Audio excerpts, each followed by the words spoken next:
저게 한국의 모습이라고? 저게 사실이면 일본에서 살 이유가 없잖아. 당장 짐 싸자 한국 가게.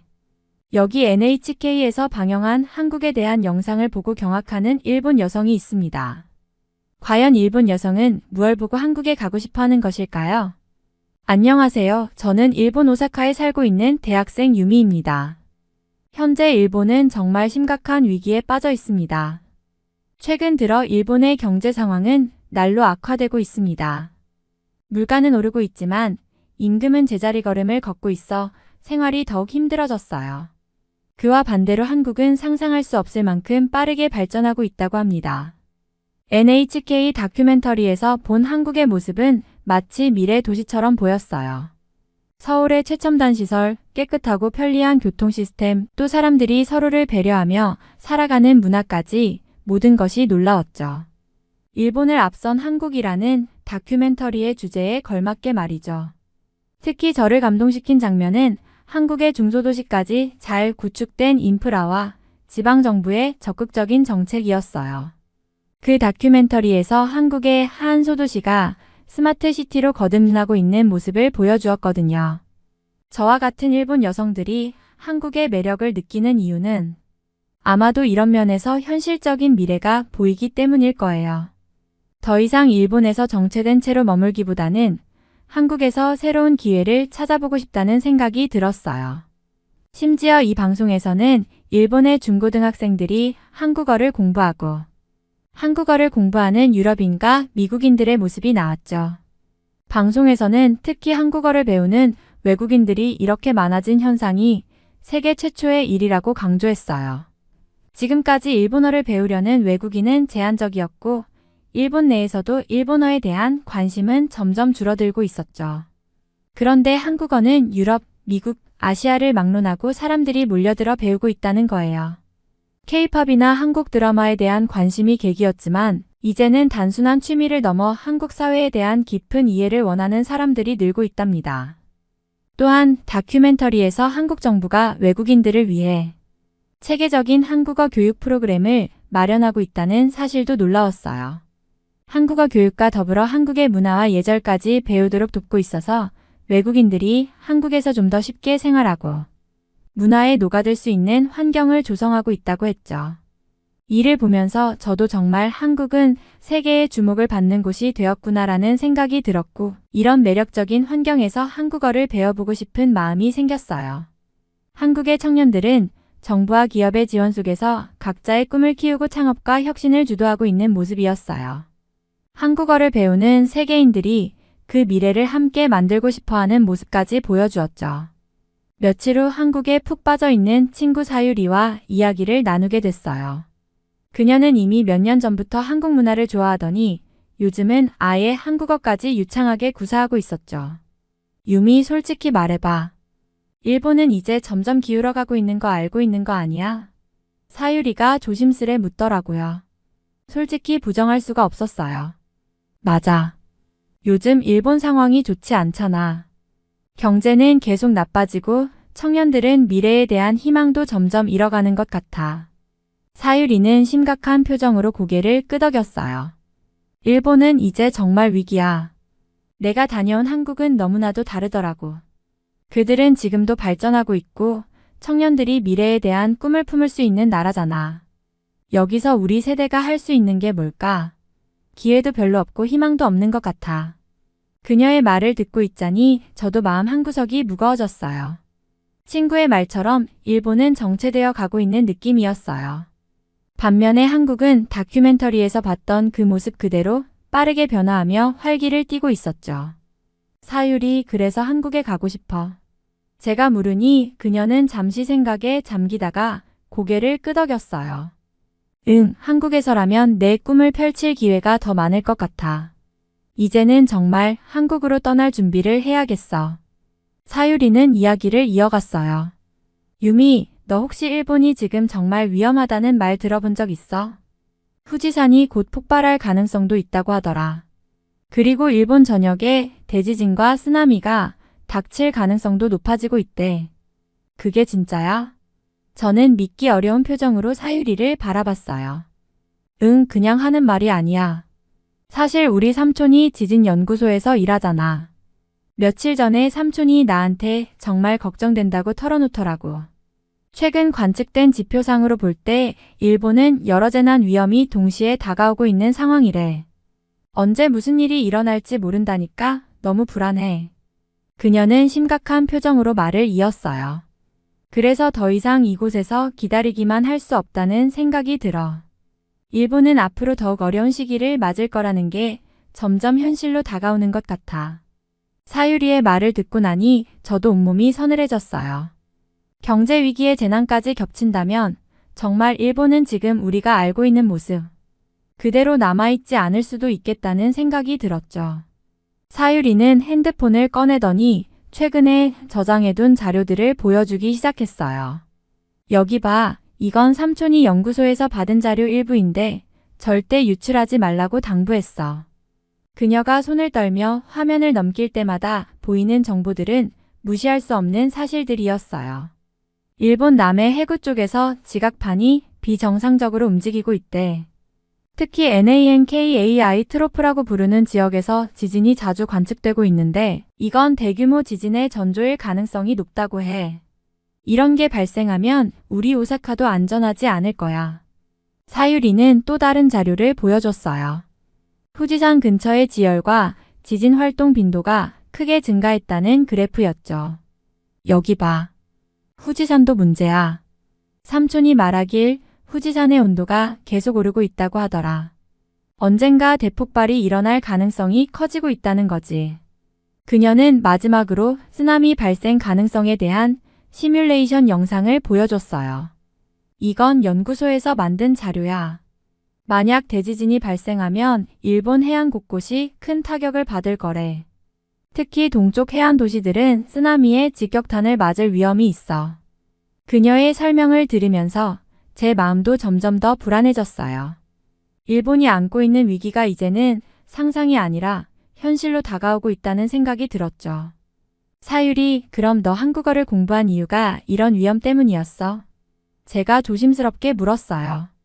사유리는 잠시 생각에 잠기더니 고개를 끄덕였어요. 맞아. 어느 순간부터 일본에선 미래를 보기가 너무 힘들었어. 경제도 이미 나락으로 떨어졌고 자연재해까지 계속 다가오고 있다는 느낌이 들었지.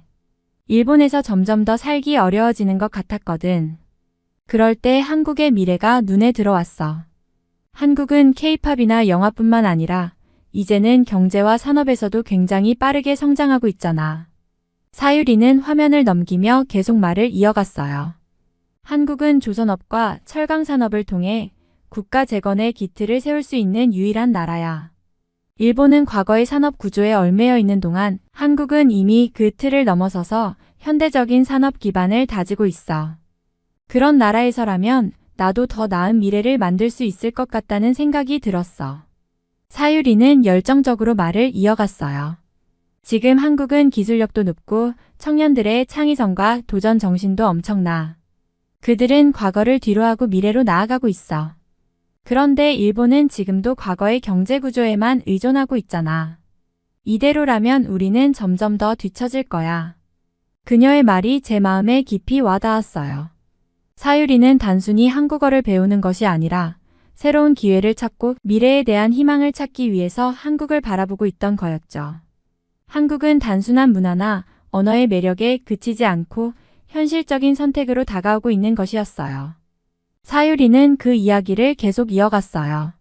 그리고 트럼프가 당선된 이후 한국의 조선업은 세계적으로 무척 중요해졌어.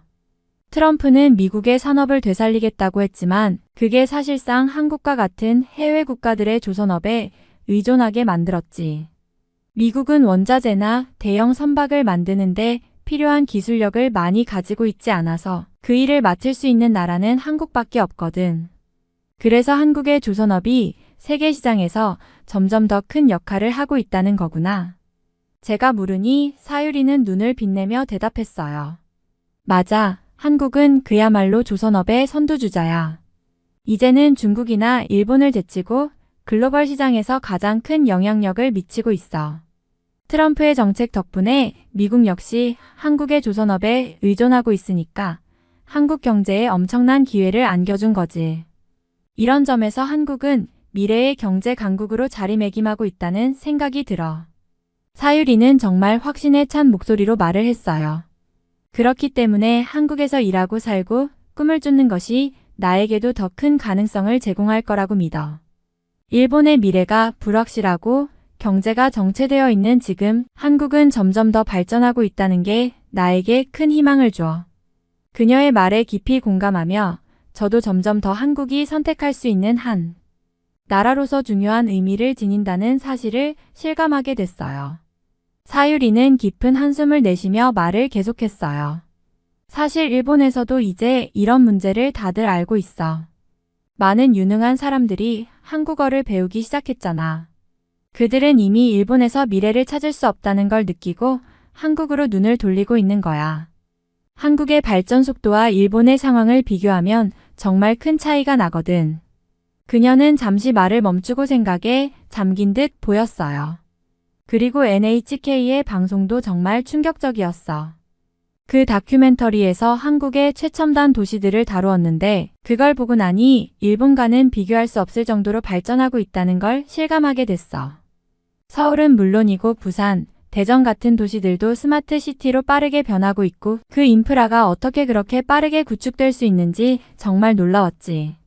일본의 도시는 여전히 몇십 년 전의 모습에서 크게 벗어나지 못한 곳이 많잖아. 그리고 교통이나 편의시설도 한국처럼 효율적이지 않고 도로와 건물들 역시 낡아가고 있어.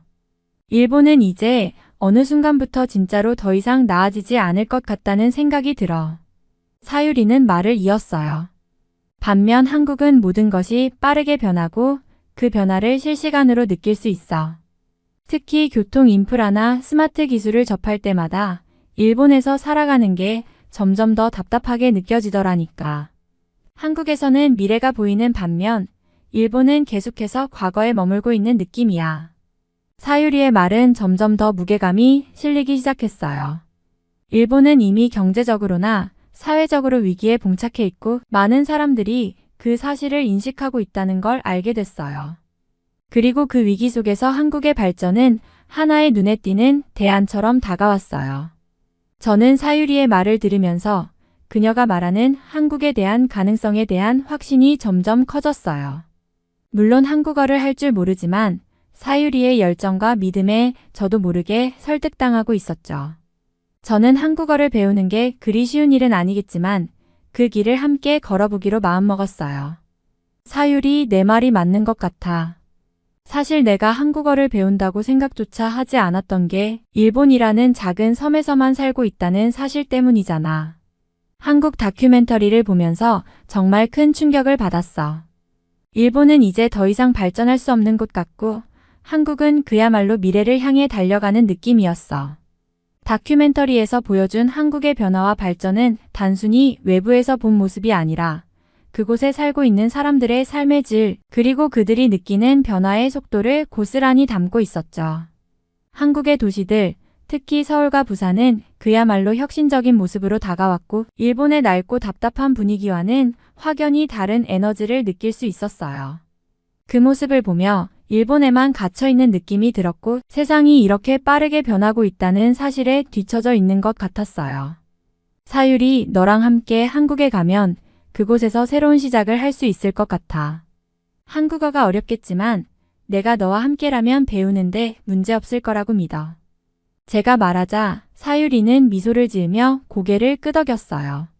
그래, 우리 함께 가자. 한국은 이제 우리가 가서 직접 보고 배워야 할 나라야. 내가 한국어를 배우면 정말 많은 기회가 열릴 거야. 다 함께 더 나은 미래를 위해 도전해보자. 그날 밤 저는 사유리와 함께 한국으로 향할 길을 마음속으로 준비하며 더 이상 일본에서 그저 떠밀려 사는 삶에 안주하지 않기로 결심했어요.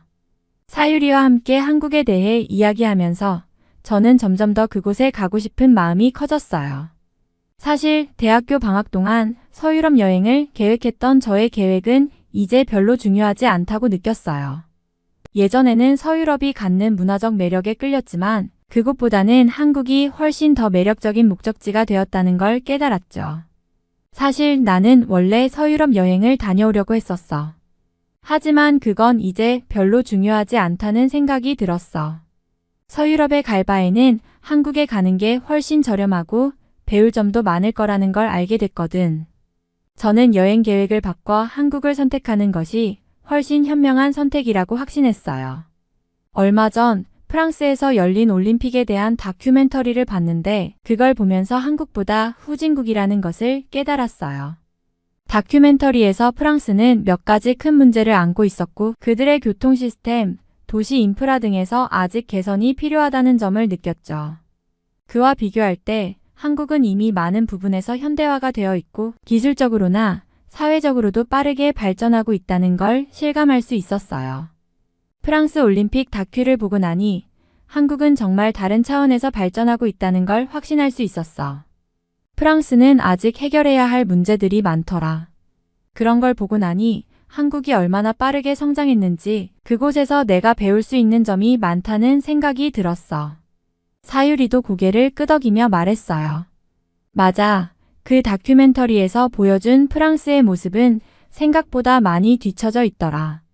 한국은 정말 빠르게 변화하고 있고 그 변화를 직접 느끼고 배울 수 있는 기회를 놓치면 안 된다고 생각해. 저는 이제 한국이 단순히 여행지가 아니라 제 삶의 새로운 방향을 제시할 수 있는 중요한 곳으로 다가왔다는 걸 깨닫게 되었어요. 더 이상 서유럽 여행에 끌리지 않고 한국에서 새로운 도전을 시작하는 게 정말 중요한 일임을 느꼈죠. 한국 여행은 정말 생각보다 훨씬 더 멋졌어요. 그 중에서도 한강은 정말 인상 깊었습니다. 한강은 단순한 강이 아니라 서울의 심장 같은 존재라는 느낌을 받았어요. 사실 제가 한강에 대해 처음 들었을 때는 그저 큰 강 정도로 생각했었는데 직접 가서 보니 그 크기와 아름다움이 정말 대단하더군요. 한강은 세계에서 가장 폭이 넓은 강 중 하나라고 하죠. 그 크기와 흐름에 압도당하면서 자연의 위대함을 제대로 느낄 수 있었어요. 그리고 또 놀랐던 점은 도쿄나 오사카처럼 일본의 주요 도시들은 전통적으로 인공수로 시스템을 사용해 물을 순환시킨다는 사실이에요. 이런 시스템은 전력을 사용해 모터를 돌려야 하니까 에너지 소비가 많은데 한강은 그런 점에서 자연의 순환 시스템을 그대로 느낄 수 있었습니다. 한강의 물은 흐르는 자연 그대로의 모습을 간직하고 있었고 그 풍경은 정말 멋졌어요. 도시와 자연이 완벽하게 조화를 이루고 있는 모습이었죠. 한강이 이렇게 멋질 줄은 몰랐어. 제가 사유리에게 말했어요. 한국의 자연을 이렇게 잘 보존하고 있다는 게 너무 인상 깊었어. 도쿄나 오사카는 대부분 인공적인 구조인데 한강은 자연 그대로의 아름다움이 살아있어. 사유리는 고개를 끄덕이며 웃었어요. 맞아, 한강은 서울의 얼굴 같은 존재지. 자연과 도시가 하나로 이어져서 정말 평화롭고 멋진 느낌이야. 서울에 살면 이 강을 언제든지 가까이서 느낄 수 있다는 게 참 좋더라. 그 순간 저는 한국이 단순한 여행지 이상으로 그곳에서 살고 싶은 마음이 점점 커졌어요. 한강의 물처럼 한국의 미래도 자연스럽게 흘러가며 발전할 거라는 느낌을 받았죠. 한국의 역사 유적을 돌아다니며 일본과 관련된 양식을 자주 볼 수 있었는데 처음에는 그 양식들이 일본에서 온 것이라고 생각했습니다. 예를 들어 일본의 전통적인 건축 양식이나 스타일이 한국의 유적에서도 보였기 때문이에요. 하지만 점차 알게 된 것은 사실 그 양식들은 일본이 아니라 한국에서 영향을 받아 만들어진 것들이라는 점이었습니다. 한국이 일본에 미친 영향을 정확히 알게 되면서 한국이 일본의 발전에 중요한 역할을 했다는 사실을 깨달았죠. 특히 일본의 전통 건축 양식이나 문화적 요소들이 한국에서 영향을 받은 것들이 많았다는 사실을 알게 된 순간 큰 충격을 받았습니다. 예를 들어 일본의 궁전이나 신사건축 양식, 그리고 조각 기법 등은 한국에서 유래한 것들이 많고 일본의 문화는 많은 부분에서 한국의 영향을 받았다는 것입니다. 일본의 불교 문화 또한 한국을 통해 전파되었고 일본의 고대 왕국들도 한국의 백제나 신라와 깊은 연관이 있었죠. 한국에서 본 유적들 중 일부가 일본에서도 비슷하게 보였을 때 처음엔 일본의 영향을 받은 것이라 생각했지만 알고 보니 그 반대였다는 사실을 알게 된 것이 흥미로웠어요. 한국의 문화가 일본에 많은 영향을 주었고 그로 인해 일본이 발전하는데 큰 역할을 했다는 사실을 알고 나니 한국의 역사와 문화가 얼마나 깊고 중요한지 다시 한번 깨달을 수 있었습니다. 이게 일본의 유적이라 생각했는데 사실 한국의 영향을 받은 거라니 정말 놀라워 저는 사유리에게 말했어요. 한국이 일본에 이렇게 큰 영향을 끼쳤다는 걸 몰랐어. 사유리는 고개를 끄덕이며 답했어요. 맞아. 일본이 한국에서 영향을 받았다는 사실을 알고 나면 한국의 역사와 문화가 얼마나 중요한지 새삼 느껴지지. 일본도 많은 부분에서 한국의 영향을 받았고 그 덕분에 발전할 수 있었던 거야. 이렇게 여행을 하면서 한국의 유적들과 일본의 관계에 대한 새로운 사실을 배우고 그동안 몰랐던 한국의 중요성을 다시 한번 느낄 수 있었습니다. 그 무렵 한국에 있으면서 일본에서 일어난 지진 소식을 접하게 되었습니다. 일본에서는 지진이 발생했다는 뉴스가 연일 보도되었고 그 소식을 듣고 나니 마음이 무거워졌어요. 일본에 있을 때는 항상 지진에 대한 불안감을 느끼며 살아갔고 어느 순간에는 그 불안이 일상처럼 되어버렸었죠. 하지만 한국에 와서 생활하면서는 그런 불안감에서 벗어날 수 있었습니다. 한국은 지진의 위험이 상대적으로 적고 자주 발생하지 않아 정말 편안한 마음으로 지낼 수 있었어요. 한국에 오니 이렇게 평화롭고 안전하다는 걸 실감하네. 저는 사유리에게 말했어요. 일본에 있을 때는 늘 지진에 대비해야 하고 산사태나 쓰나미 같은 자연재해에도 걱정이 많았는데 여기서는 그런 걱정이 전혀 없어서 좋아. 사유리는 고개를 끄덕이며 응답했어요. 맞아. 일본은 항상 자연재해에 대한 대비를 해야 해서 정말 스트레스가 많아.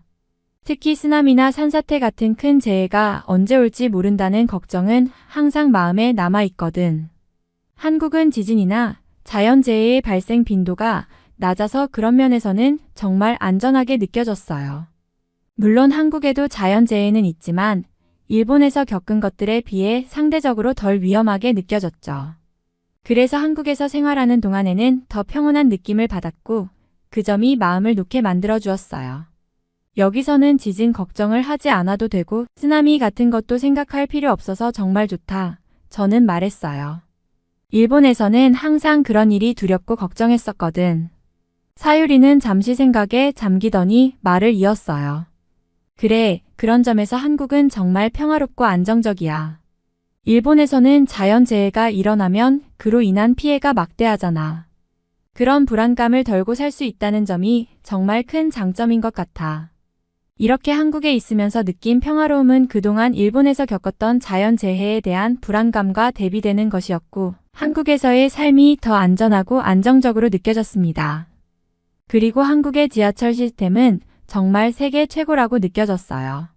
일본에서도 지하철을 자주 탔지만 한국 지하철은 편리함과 안전성이 정말 뛰어났습니다. 특히 현금을 쓰지 않고 모두 카드로 결제하는 시스템이 마음에 들었어요. 일본에서는 여전히 현금을 자주 쓰기도 하지만 한국은 거의 모든 것이 카드나 모바일로 해결되니까 편리하고 빠르죠. 카드 한 장으로 탑승하고 내릴 수 있는 시스템 덕분에 현금을 다룰 필요가 없어서 굉장히 효율적이었어요.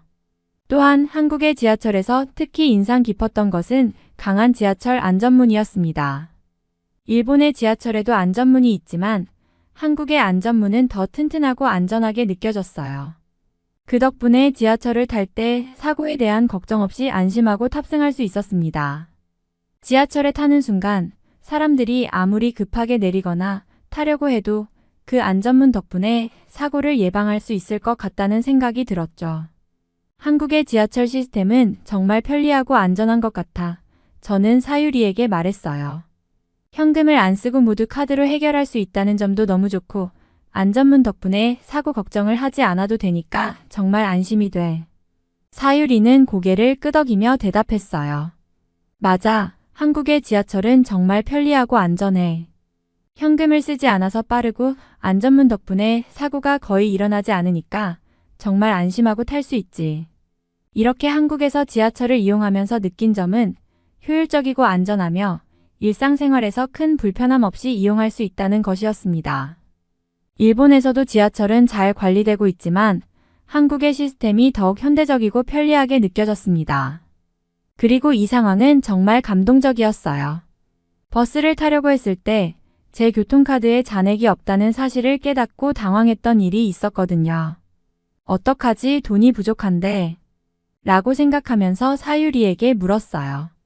그런데 사유리의 카드도 마찬가지로 잔액이 부족해서 결국 둘 다 버스를 탈 수 없는 상황이었어요. 그때 한 중년 남성이 우리 쪽으로 다가오더니 말없이 버스 요금을 대신 내주겠다고 하더군요. 순간 조금 놀랐어요. 어떻게? 라고 말하려던 찰나 그 남성은 아주 자연스럽게 우리의 요금을 함께 결제하고는 웃으며 괜찮아요. 마음 쓰지 마세요 라고 말씀하셨어요. 그 말이 정말 따뜻하게 느껴졌고 한국에서의 친절한 사람들의 모습을 또 한 번 느낄 수 있었어요. 정말 감사합니다. 라고 고마움을 표현했지만 그 남성은 그저 웃으며 잘 여행하세요 라고만 말씀하셨죠. 너무 감사해서 그저 고맙다는 말만 반복하며 버스에 올랐어요. 그 친절한 행동은 제게 큰 인상을 남겼고 한국 사람들의 따뜻함을 실감할 수 있었던 순간이었어요. 사유리도 그 남성의 친절에 놀라며 한국은 정말 다르다고 말했어요. 이런 순간에 따뜻한 마음을 보여주는 사람들이 있다는 게 정말 대단해. 맞아. 이럴 때 보면 한국 사람들의 친절함이 정말 특별해. 저는 고개를 끄덕이며 대답했어요. 한국에서의 여행 중 그런 작은 친절들이 모여 큰 감동을 주었고 그 덕분에 한국이 더 좋아지게 된 순간들이 많았어요. 버스를 타지 못할 뻔한 상황에서도 그 남성 덕분에 불편함 없이 여행을 계속할 수 있었고 한국에서의 따뜻한 경험은 저에게 큰 의미로 남았습니다. 한국에서의 경험을 생각하니 일본에서 겪었던 상황이 떠오르네요. 단돈 1엔이 부족했던 그 순간 정말 당황스러웠어요. 버스를 타고 있었는데 동전을 들고 요금을 확인했을 때 잔액이 부족하다는 생각이 들었을 때요. 그 순간 정말 어떻게 해야 할지 몰랐어요. 어떡하지? 단 1엔이 부족한데 그때는 버스기사님이나 주변 사람들이 도와줄 거라고 기대했지만 아무도 도와주지 않았어요. 그냥 버스에서 내리라는 말을 듣고 다시 내릴 수밖에 없었죠. 아무리 작은 금액이라도 그때는 그 차이를 메울 수 있는 사람이 아무도 없다는 사실이 너무 당황스럽고 외로움을 느꼈어요. 정말 고립된 느낌이 들었죠. 하지만 한국에서의 경험은 그와는 전혀 달랐어요. 단 1엔의 차이라도 도와주지 않았던 일본과 달리 한국에서는 한 중년 남성이 즉시 저희를 도와주었죠. 그 차이가 정말 크게 느껴졌고 그 순간에 대한 감동이 지금도 마음에 남아요. 일본에서는 그 작은 차이를 해결할 수 없었지만 한국에서는 정말 따뜻한 마음을 가진 사람들이 있다는 걸 다시 한번 실감했어요. 사유리도 그때 일본에서의 경험을 떠올리며 그때 일본에서는 아무도 도와주지 않았는데 한국은 정말 다르다고 말했어요. 저 역시 그 차이를 느끼며 정말 한국은 친절하고 따뜻한 사람들이 많아라고 대답했죠. 그때의 경험은 정말 두 나라의 문화 차이를 몸소 느낄 수 있었던 순간이었어요. 일본에서는 타인에게 큰 관심을 두지 않는 경향이 있는 것 같아요. 특히 공공장소에서 길을 잃거나 어려운 상황에 처해도 대부분의 사람들이 그냥 지나치는 경우가 많아요. 일본 사회는 개인주의적 성향이 강한 편이라 타인의 사정에 크게 개입하지 않으려는 경향이 있는 것 같습니다. 반면 한국에서는 그런 상황이 전혀 달랐어요.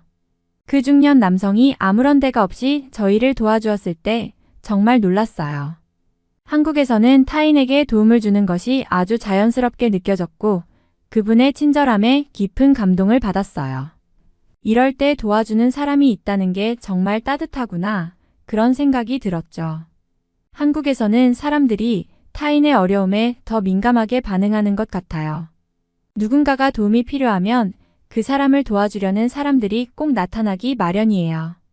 일본에서 경험했던 냉정함과는 너무 다른 점이었죠. 한국 사람들은 다른 사람의 고통이나 어려움을 외면하지 않고 실질적으로 도움을 주기 위해 나서는 경우가 많다고 느꼈어요.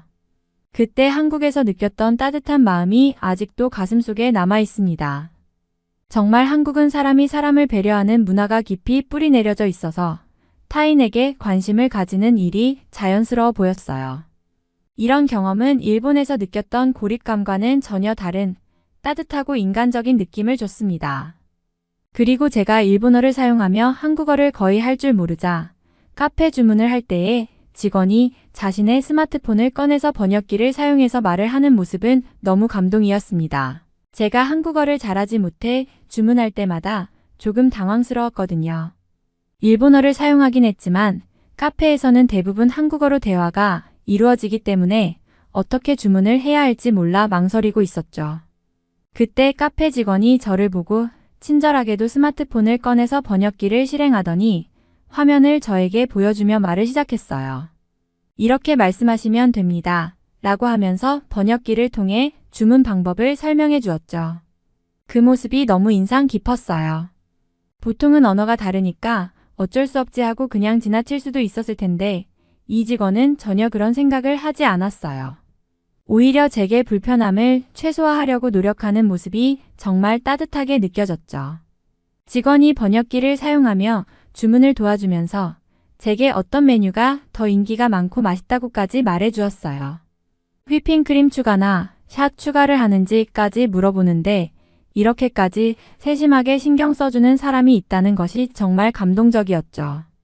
그동안 일본에서 가게 직원들이 마주쳤을 때 대체로 그저 직무를 수행하는 느낌을 받았었는데 한국에서는 그 이상으로 고객을 배려하는 모습을 많이 봤어요. 그 직원은 단지 언어의 장벽을 넘어서 고객을 이해하려고 노력하고 있음을 보여줬어요. 이 작은 배려가 얼마나 큰 의미를 지니는지 깨달았고 한국의 사람들처럼 타인을 배려하는 마음을 나도 배우고 싶다는 생각이 들었어요. 한국에서는 언어의 차이를 넘어서서 서로에게 다가가려는 진심이 느껴지니 그 순간 제가 한국에서 겪은 따뜻한 경험은 오래도록 기억에 남을 것 같아요. 저는 그런 친절한 태도에 깊은 감사함을 느끼며 주문을 마쳤습니다. 그 순간 여기서 살고 싶다는 생각이 들 정도로 한국 사람들의 따뜻함에 감동했죠. 직원의 배려 덕분에 저는 불편한 상황을 겪지 않았고 오히려 한국에서의 생활이 점점 더 매력적으로 느껴졌습니다. 그 일이 있은 후 저는 한국어를 더 열심히 배우기로 결심했어요. 이제는 단순히 여행지에서 마주친 친절한 순간들뿐만 아니라 그 경험들이 저에게 큰 의미가 있다는 걸 깨달았기 때문입니다. 한국에서의 매일이 그런 작은 친절들이 쌓여 큰 감동을 주는 순간들로 가득 찬다는 느낌을 받았어요. 그리고 그런 모습들이 제게도 영향을 미쳤고 앞으로 제가 다른 사람들과 만날 때에도 그 배려와 친절을 잊지 않으려 노력하고 싶었습니다. 그렇게 한국에서의 시간이 점점 더 소중해졌습니다. 한국에서의 매일은 새로운 경험으로 가득 차 있었고 친절한 사람들과 따뜻한 문화는 저를 편안하게 해주었어요. 이제 일본으로 돌아가는 것이 너무 아쉬웠습니다. 한국에서의 생활이 정말 행복했기 때문이었죠. 제가 일본으로 돌아가기 전에 이런 생각이 들었습니다. 왜 다시 일본으로 돌아가야 할까? 일본에 돌아가면 또 일상에 묶여서 반복되는 생활을 해야 할 텐데 한국에서 느꼈던 따뜻함과 배려가 그리울 것 같다는 생각이 들었어요. 일본에서는 사람들이 서로 간의 거리가 멀고 타인의 일에 신경 쓰지 않는 경우가 많았는데 한국에서는 사람들의 따뜻한 마음과 배려가 모든 순간에 드러났기 때문에 그런 분위기에서 계속 살고 싶다는 생각이 커졌습니다. 그리고 한국에서 경험한 친절함이나 편리함을 떠올리면 일본으로 돌아가는 것이 정말 아쉬웠어요. 일본에서는 매일매일의 일상이 더 많은 경쟁과 스트레스 속에서 살아가야 했고 그에 비해 한국은 훨씬 더 평화롭고 여유로워 보였어요. 특히 교통 시스템이나 일상적인 편리함, 그리고 사람들의 열린 마음까지 모든 게 너무 달라서 일본으로 돌아가고 싶지 않았습니다. 한국에서 겪은 경험들을 계속해서 간직하고 싶었고 그 따뜻한 분위기 속에서 더 많은 시간을 보내고 싶었어요. 그래서 결국 일본으로 돌아가는 날 마음 한편에는 무척 큰 아쉬움이 남았어요. 한국에서의 여유롭고 행복했던 시간이 정말 그리울 것 같았습니다. 일본으로 돌아가는 길 공항에 도착했을 때부터 그 불편함을 실감할 수 있었습니다. 한국에서의 여행을 마친 후 일본 공항에 도착했을 때 그 아날로그적인 시스템이 너무나 불편하고 구식이라는 생각이 들었어요. 한국의 공항은 매우 현대적이고 효율적이었고 모든 것이 스마트하고 빠르게 처리되는 시스템에 익숙해져 있었는데 일본 공항은 그 반대였어요. 체크인 절차도 복잡하고 자동화된 시스템이 거의 없어서 사람의 손을 많이 타야 했습니다. 대기 시간도 길었고 공항 안은 전체적으로 어수선하고 비효율적인 느낌을 받았죠. 이런 점에서 일본이 여전히 예전 방식에 머물러 있다는 느낌을 지울 수 없었어요. 그에 비해 한국의 공항은 전 세계적으로도 손꼽히는 수준의 시설과 시스템을 자랑하는데 그 차이를 직접 경험하고 나니 더욱 일본이 후진국처럼 느껴졌습니다. 특히 한국에서는 공항을 비롯한 모든 인프라가 기술적이고 현대적이었기 때문에 이곳에서 돌아가면 마치 한 발짝 뒤로 가는 듯한 기분이었어요. 일본은 너무 많은 부분에서 혁신에 뒤처져 있다는 인상을 받았고 이런 차이를 깨닫고 나니 일본으로 돌아가는 게 정말 싫었습니다. 한국에서 느꼈던 편리함과 현대적인 분위기가 그리워졌고 일본의 구식 시스템이 오히려 더 불편하게 다가왔죠. 그 순간 한국에서의 경험이 얼마나 특별하고 진보적이었는지 다시 한번 절실히 깨닫게 되었습니다. 일본으로 돌아가기 전까지 이런 차이를 미처 생각하지 못했는데 지금은 그 격차가 너무 크게 느껴졌어요. 한국에서의 경험이 제게 더 많은 가능성과 희망을 안겨주었고 이제는 일본에 돌아가는 것이 너무 아쉽고 불편하게만 느껴졌습니다. NHK 다큐멘터리에서 본 한국은 그야말로 현실 그 자체였어요. 방송에서 보여준 모습 그대로 한국은 정말 말도 안 될 정도로 발전한 나라였죠. 저는 방송을 통해 한국의 모습에 깊은 인상을 받았는데 그곳을 실제로 경험하면서 방송이 말한 것보다 훨씬 더 멋지고 발전된 모습을 볼 수 있었습니다. 서울의 고층 빌딩들, 최신식 교통 시스템, 스마트한 도시 인프라 등은 한국이 얼마나 빠르게 변화했는지 실감하게 했어요. 사실 방송에서 다룬 것만 해도 한국은 정말 놀라운 성과를 이룬 나라라고 생각했는데 그곳에서 살면서 더 많이 배우고 경험하게 되니 방송보다 더 좋은 나라라는 느낌이 들었습니다. 한국은 단순히 경제적으로만 발전한 것이 아니라 사람들의 삶의 질과 도시 환경까지 모든 면에서 혁신을 이루어낸 곳이었어요. 그리고 방송을 통해 보여준 그 모습은 그저 예시일 뿐 실제로 한국은 더 발전하고 발전 중이었어요. 내가 한국에서 직접 느낀 것은 방송에서 다룬 그 이상이었고 한국의 현대적인 시설과 사람들의 태도는 정말 인상 깊었습니다. 그곳에서 생활하고 일하는 방식도 효율적이고 무엇보다 사람들 간의 배려와 협력이 뛰어나서 이 나라의 미래는 정말 밝다고 생각했죠. 이제 한국을 떠나 일본 일상으로 돌아가야 하는 현실이 더욱 아쉬워졌습니다. 방송을 통해 봤던 그 발전된 모습은 실제로 경험하면서 더욱 실감할 수 있었고 한국은 방송보다 더 나은 나라라는 확신을 가지게 되었으니까요. 중국 문화가 한국 문화에 영향을 미친 예를 들어보죠. 오히려 한국 문화가 중국에 영향을 끼쳤습니다. 중국과 한국의 문화에 대한 이야기가 오가는 강의실, 두 학생이 언성을 높이는 와중에 교수님이 상황을 종결시켜 버립니다. 과연 강의실에서는 무슨 사연이 있을까요? 안녕하세요. 저는 프랑스에서 국제관계학 학사과정을 밟고 있는 20대 영국인 소피아입니다. 어릴 적부터 저는 굉장히 호기심이 많은 아이였어요. 제 부모님은 두 분 다 학문에 관심이 많으셔서 저에게도 항상 다양한 책을 읽게 하고 여러 나라의 문화를 접할 기회를 주셨어요. 아버지는 역사학자였고 어머니는 문학을 전공하셔서 제가 어린 시절부터 자연스럽게 학문과 문화에 노출될 수 있었답니다. 특히 아버지께서는 여러 나라의 역사와 정치 이야기를 자주 들려주셨는데 그때부터 세계의 다양한 나라들과 그 나라들이 어떻게 연결되어 있는지에 대해 관심을 가지게 된 것 같아요. 어머니는 저에게 여러 언어를 배우도록 격려하셨고 그 덕분에 저는 영어뿐만 아니라 프랑스어와 독일어도 어느 정도 익힐 수 있었어요. 저는 영국의 작은 시골 마을에서 자랐습니다. 조용하고 평화로운 곳이었지만 늘 바깥 세상에 대한 동경이 있었죠. 부모님께서는 저의 이런 꿈을 이해해 주셨고 고등학교를 졸업한 후 유럽의 여러 나라를 여행할 수 있도록 지원해 주셨어요. 그때 처음으로 프랑스에 와보았고 이곳의 문화와 분위기에 매료되었죠. 파리는 특히나 저에게 너무나도 매력적인 도시였어요. 거리마다 다양한 예술과 역사가 숨쉬고 있었고 사람들의 자유롭고 개방적인 태도는 저에게 큰 인상을 남겼어요. 그래서 대학 진학을 고민할 때 망설임 없이 파리로 오기로 결심했답니다. 저에게는 엠마라는 정말 친한 친구가 있어요. 엠마는 저와 초등학교 때부터 함께한 친구로 저의 모든 것을 알고 있는 사람입니다. 엠마와 저는 늘 함께 다니며 많은 것을 공유했죠. 엠마는 제가 유럽 여러 나라를 여행하고 싶다고 했을 때도 가장 먼저 지지해 주었고, 파리로 유학을 오겠다고 결심했을 때도 옆에서 용기를 북돋아준 사람이에요. 엠마는 저와 달리 영국의 남아교사로 일하고 있지만 우리는 여전히 서로 연락하며 지내고 있어요. 엠마는 제가 한국에 대해 관심을 가지기 시작했을 때도 함께 공부하자며 응원해 주었답니다. 그녀는 한국 드라마와 K-팝을 저보다 먼저 접하고 있었기 때문에 저에게 많은 정보를 알려주기도 했죠. 엠마와의 우정은 제게 큰 힘이 되었고 한국에 대한 관심을 키우는 데에도 많은 영향을 주었어요. 현재 저는 유럽의 다채로운 학문적 분위기 속에서 열심히 공부하고 있어요. 파리의 대학에는 정말 많은 나라에서 온 학생들이 모여 있답니다. 아시아, 아프리카, 그리고 남미에서 온 학생들까지 있어서 서로 다른 경험과 생각을 나누는 것이 정말 흥미로워요.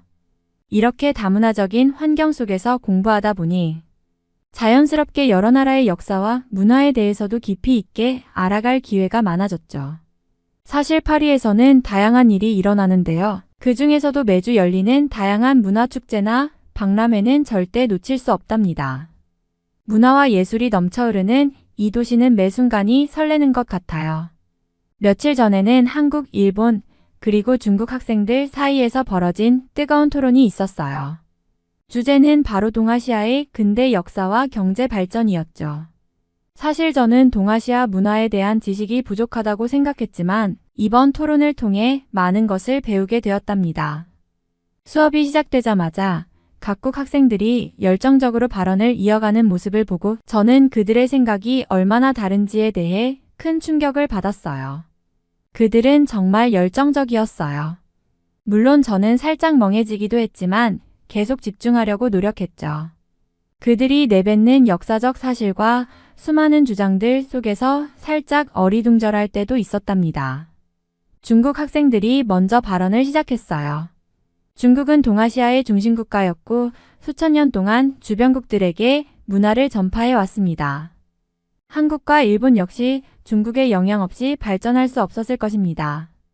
라고 말했죠. 그들의 목소리에는 중국 문화에 대한 자부심이 묻어났어요. 그러면서 그들은 몇 가지 구체적인 예를 통해 중국의 문화적 영향력을 설명하기 시작했어요. 첫 번째로 한자와 문자 문화의 전파에 대해 이야기했어요. 중국은 고대부터 한자를 사용해왔고 그 영향으로 한국과 일본에서도 한자를 받아들여 사용하기 시작했습니다. 특히 한국의 고대 문헌인 삼국사기나 일본의 고사기에도 한자가 쓰여 있죠. 한국의 한글이 발명되기 전까지 한자는 한국의 주요 문자였고 일본은 지금까지도 한자를 사용하고 있습니다. 그들은 이 예시를 통해 중국의 문자와 기록 문화가 주변국에 얼마나 큰 영향을 미쳤는지 강조했어요. 다음으로 그들은 중국의 유교 사상에 대해 언급했어요.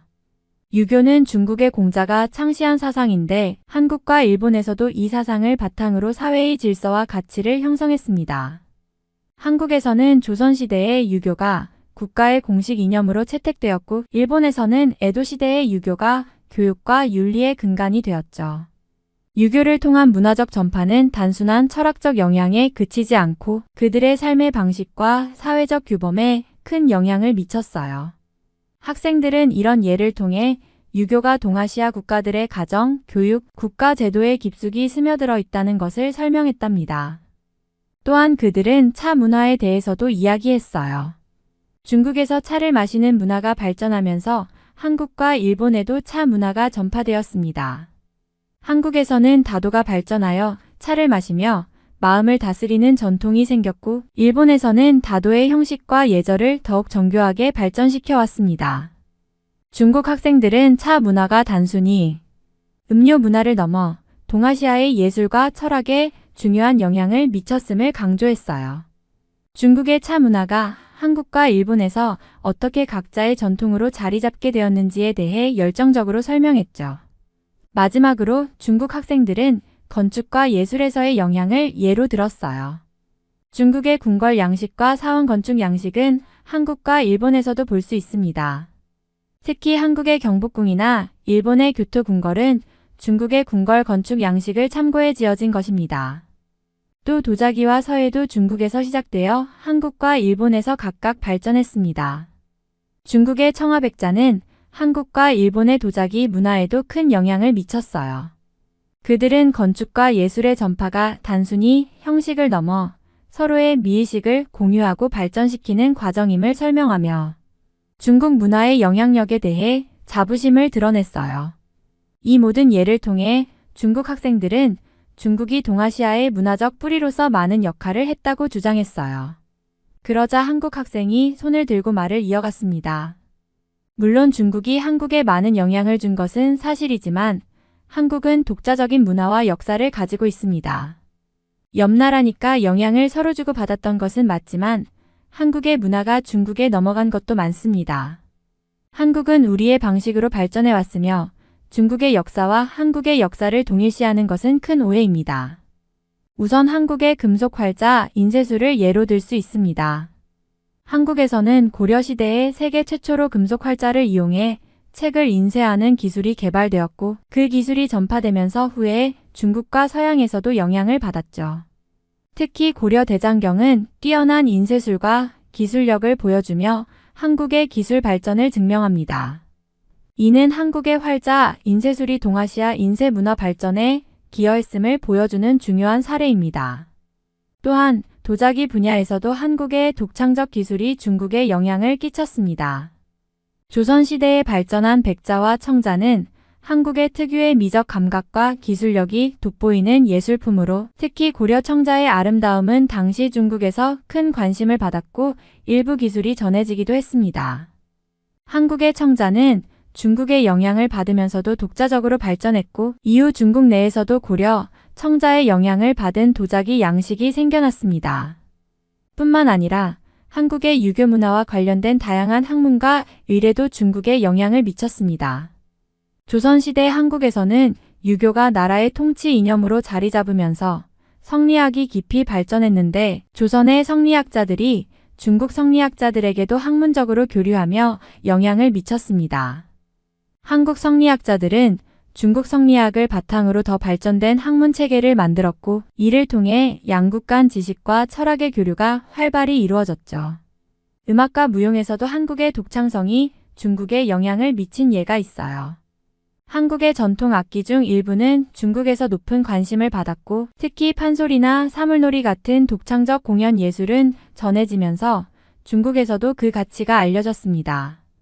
한국의 전통 무용과 민속 공연은 한국적인 에너지와 리듬감으로 주목받아 중국 내에서도 한국의 예술적 표현에 관심을 가지게 되었죠.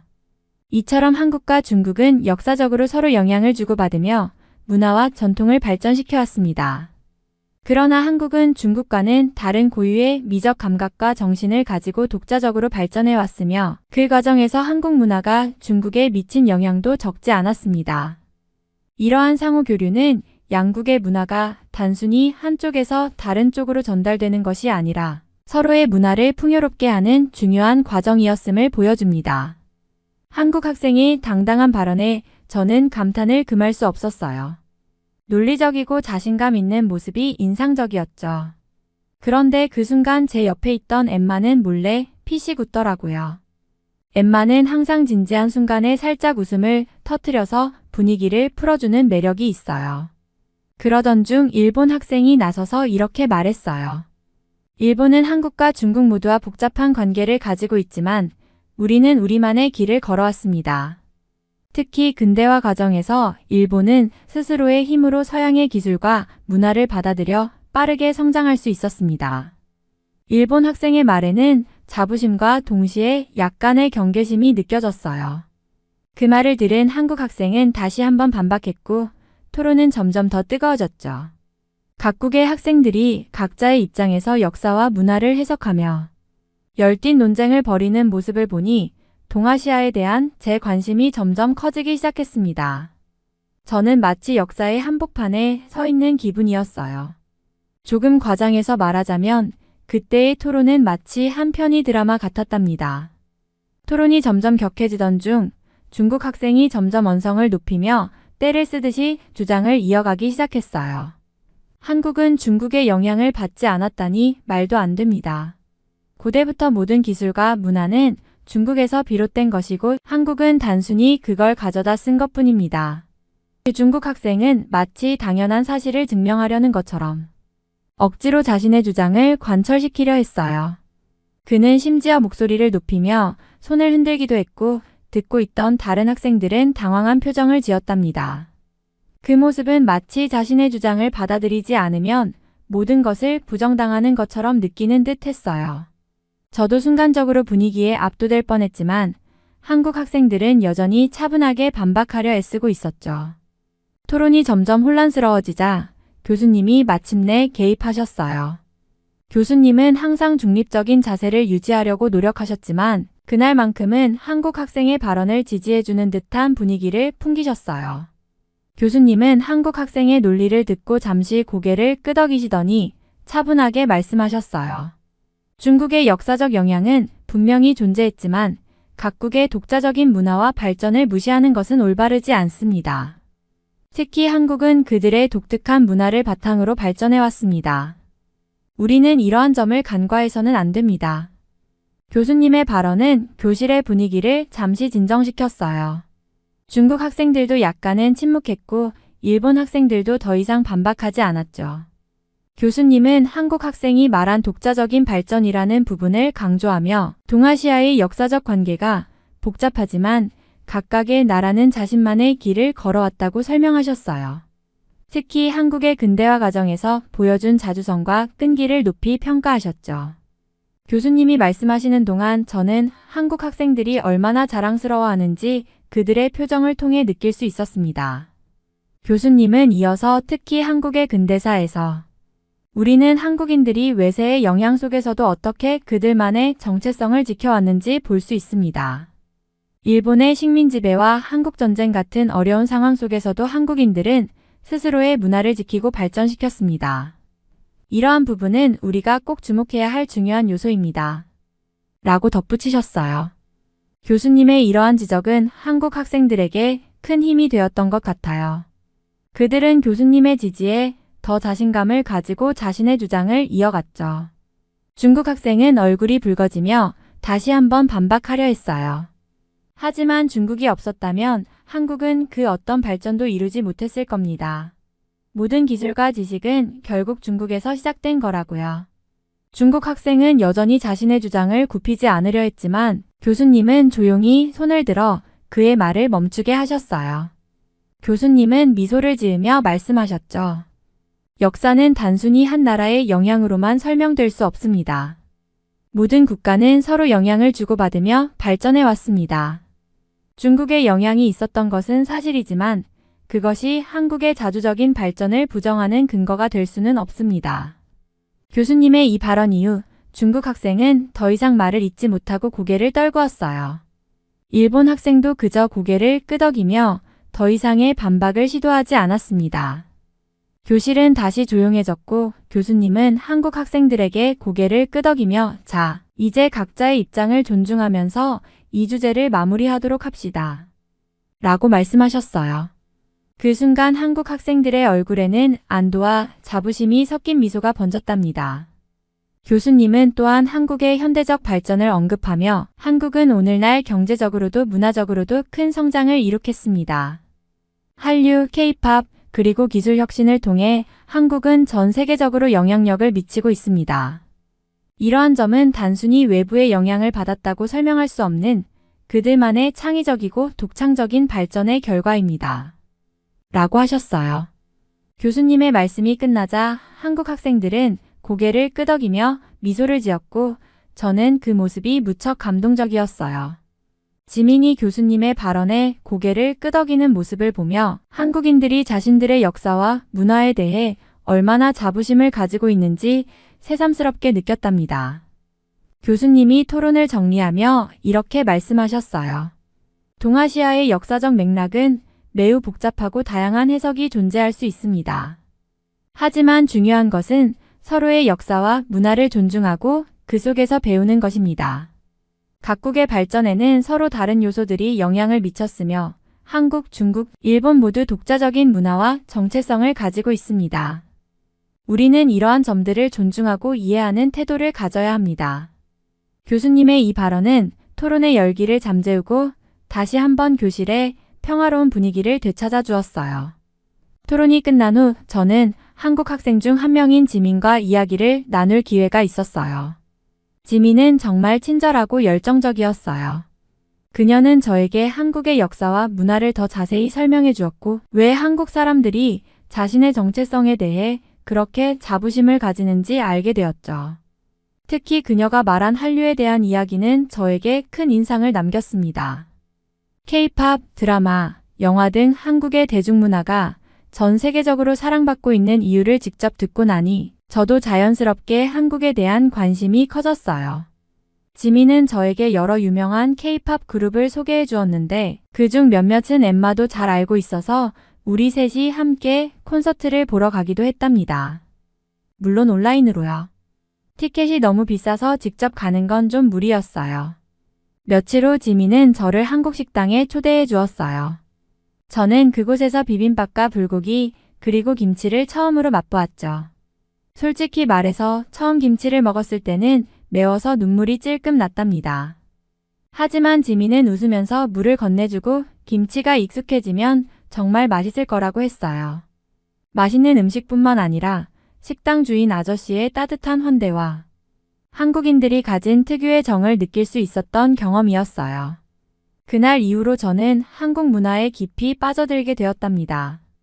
지민과 함께 한국의 전통 음악을 듣고 한국 영화도 함께 보면서 한국이라는 나라가 단지 경제적으로 성장한 나라일 뿐만 아니라 사람들 간에 따뜻한 정이 넘치는 곳이라는 것을 깨닫게 되었죠. 그 후로 저는 한국에 대해 더 많은 것을 알고 싶어졌습니다. 한국어 공부를 시작했고 한국의 역사에 대해 더 깊이 공부하기로 결심했어요. 지민은 저에게 한국어를 가르쳐 주겠다고 했고 우리는 매주 만나서 한국어 수업을 함께하고 있답니다. 점점 한국어 실력이 늘어가는 제 모습을 보면서 저는 정말 뿌듯함을 느꼈어요. 또한 지민이 저를 한국 유학생 커뮤니티 모임에 데려가 주어서 더 많은 한국 친구들을 사귈 수 있었어요. 그들과 이야기를 나누면서 저는 한국 사람들이 얼마나 열심히 살아가고 있는지 그리고 그들의 강한 의지와 긍정적인 태도가 어디에서 나오는지 이해할 수 있게 되었답니다.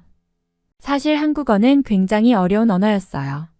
발음도 복잡하고 존댓말과 반말의 구분도 저에게는 처음엔 너무 헷갈렸답니다. 하지만 지민은 끊임없이 응원해 주었고 저도 포기하지 않고 계속 노력했어요. 때로는 지민과 웃으며 말 실수를 정정할 때도 있었죠. 지민과의 한국어 수업은 늘 즐거웠어요.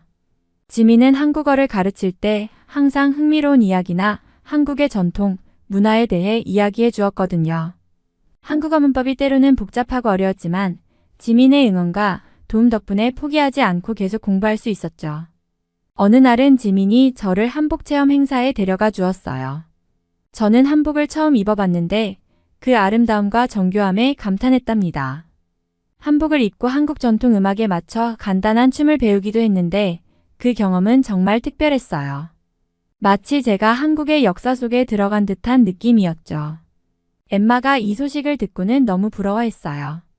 그래서 엠마에게도 한복을 입고 찍은 사진을 보여줬더니 엠마는 다음에는 나도 꼭 데려가 라며 질투 섞인 목소리로 말했답니다.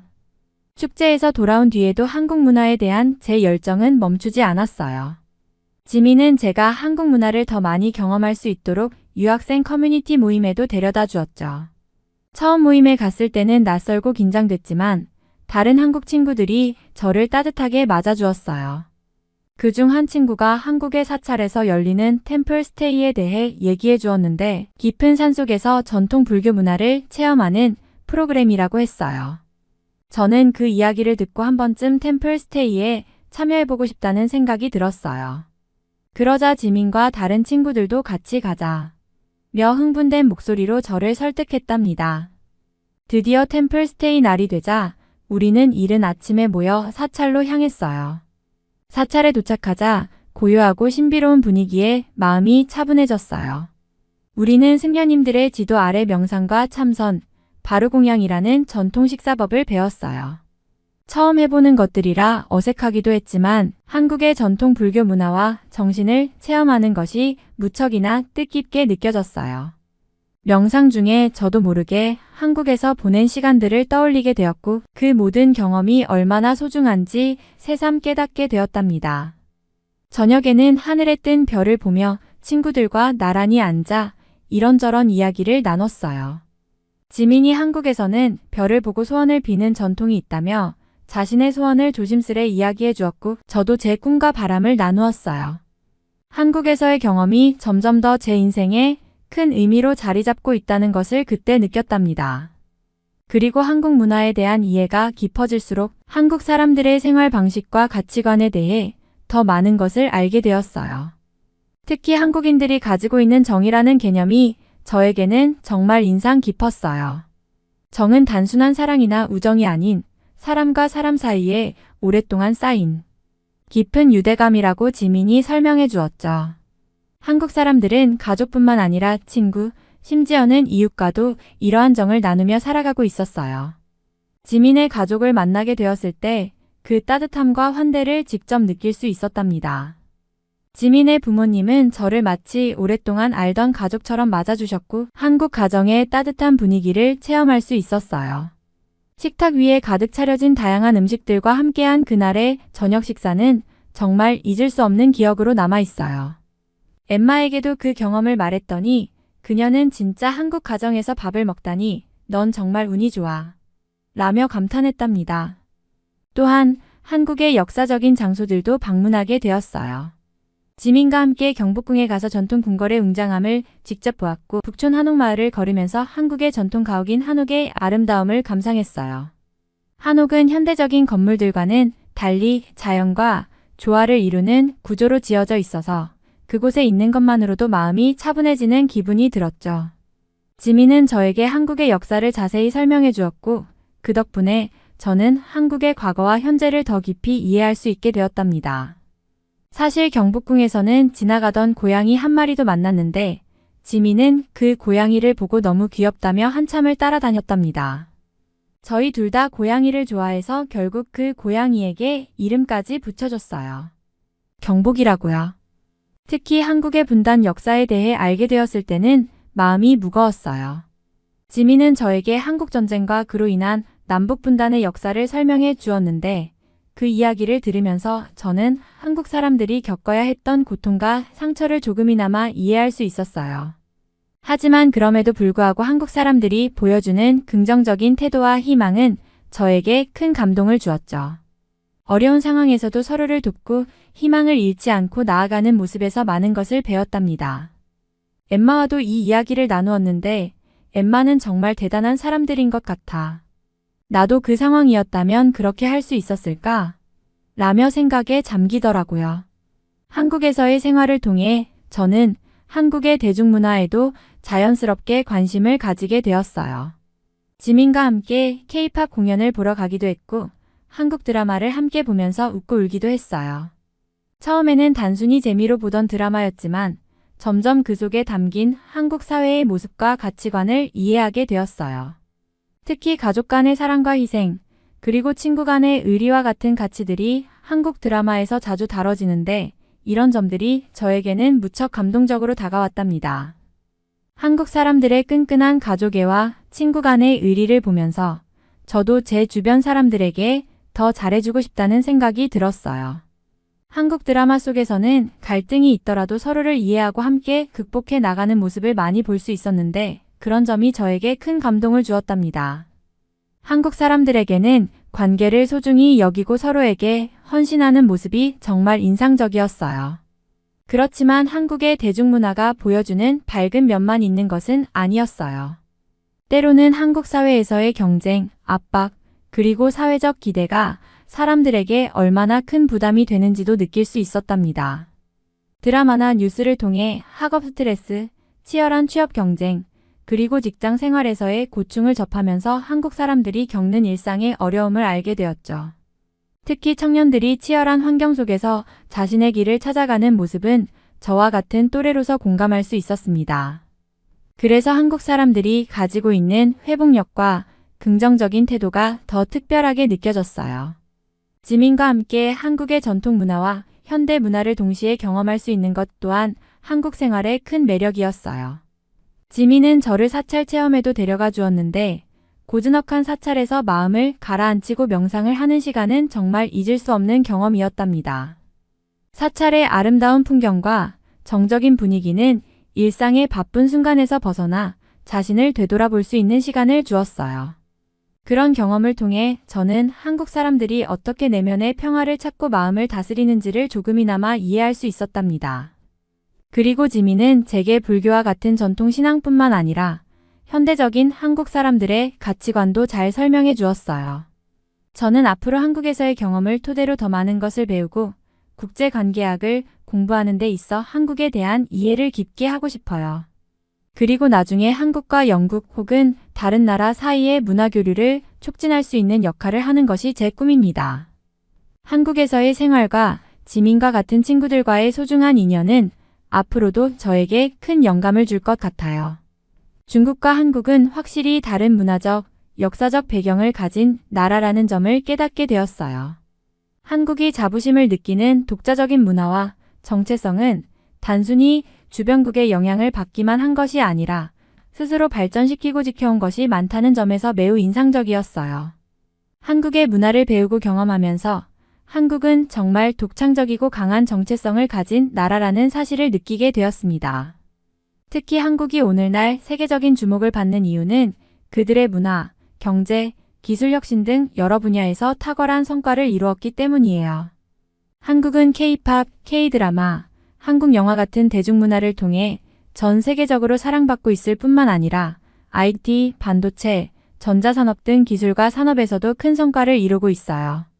이런 점들은 한국이 단순히 다른 나라의 영향을 받아 성장한 것이 아니라 스스로의 힘과 창의성으로 세계에 영향을 미칠 수 있는 독자적인 발전을 이루었다는 것을 보여줍니다. 한국 사람들의 끈기와 열정은 그들의 역사 속에서도 잘 드러나는 것 같아요. 어려운 시기에도 절대 포기하지 않고 더 나은 미래를 위해 힘을 합치는 모습이 인상적이었어요. 또한 한국인들은 정이라는 독특한 감정을 통해 사람들 간의 유대를 중요시하며 서로를 돕고 배려하는 문화를 가지고 있어요.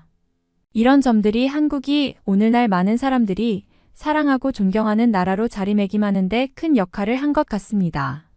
제가 파리에서 한국에 대해 배우며 느낀 것은 한국이 단순히 경제적으로 강한 나라일 뿐만 아니라 문화와 정체성에 있어서도 세계 속에서 독보적인 위치를 차지하고 있다는 점이에요.